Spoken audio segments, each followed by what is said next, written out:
It's 3 a.m. in the morning and you just can't get back to sleep. There's so many things wrong, so many things to worry about. What will happen next? What if the business isn't successful? What if you don't get that next big deal?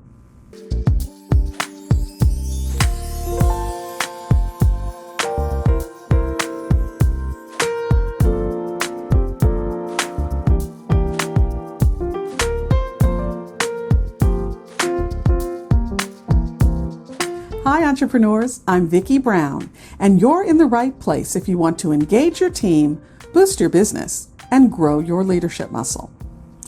Fear. Everyone has it. Oh, it can show up in a variety of ways. Anger, frustration, procrastination, sadness, but it's still the same thing. Fear. Fear of the unknown, fear of failure, fear of not being or knowing enough, fear of making the wrong decision. And being a CEO can give you endless opportunity to feel fear. What if that big client decides to leave you? What if that team member just can't cut it and you have to let them go? Heck, what if you can't pay that tax bill? Oh yeah, there are 1,001 things you can find yourself afraid of when you're running a company. But here's the problem with fear. It paralyzes us and shuts down our brains. You become stuck and you can't move forward. Okay, I think we all agree that being afraid sucks and it isn't helpful. But what can you do about it? How can you get out of that cycle?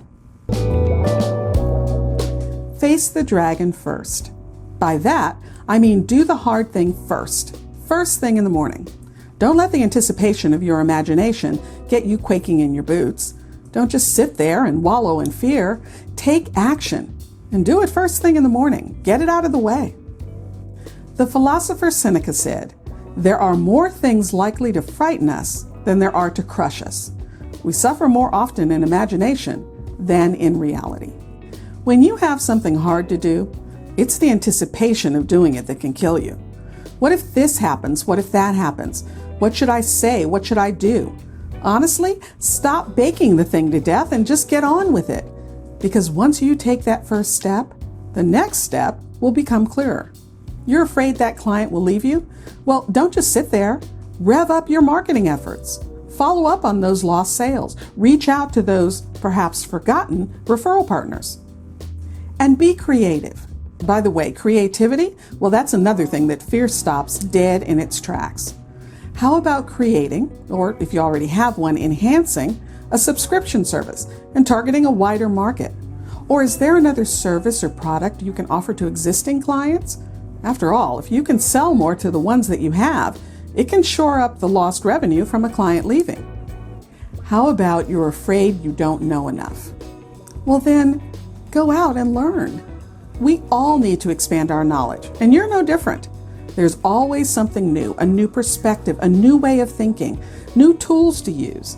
So even if you're pretty well versed, there's still things to learn. And if you're like me, there are massive amounts of things to learn. So don't let fear freeze you in place. Step forward and do it anyway. Get ahead of it. Are you guilty of catastrophizing? You know, assuming the worst will happen. Well, admit it, we all do it. We create this little play in our heads where the very worst happens. And in fact, we usually have very little information or facts to go on. Nope, we're running on raw emotion. And that, of course, always makes the process calm and measured. So off we fly, assured of absolute destruction. Now the problem with all this is that we perceive that imagination as reality, and it anchors us in place and makes us incapable of taking action. Now I know you've heard this before, but it's true. It's rarely as bad as your imagination will make it out to be. For instance, let's say you made a mistake. Well, I like to figure out some not great scenarios and how I would address them if they happened. And then I think, now what would the best outcome be? And I focus on that. This appeals to my need to be prepared because, yes, I was a Girl Scout, but it also supports my belief that you have to visualize and speak success into existence.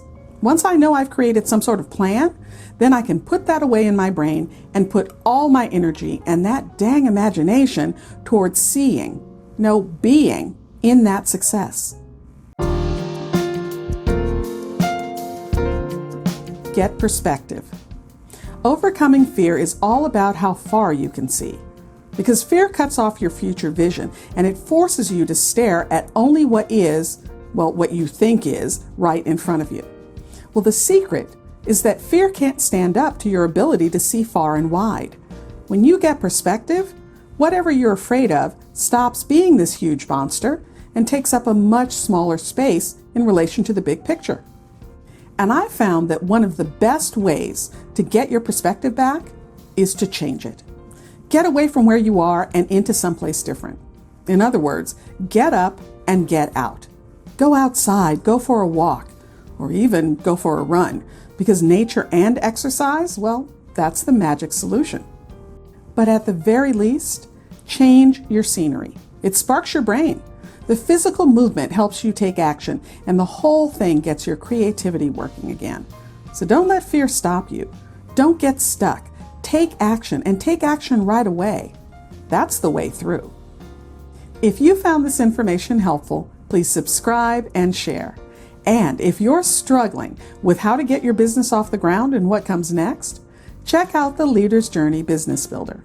I designed this completely free video series to help you with figuring out who your customer is and where to find her, how to sell without selling, how to package and deliver your service, and much more. Check it out by using the link leadersjourneyexperience.com.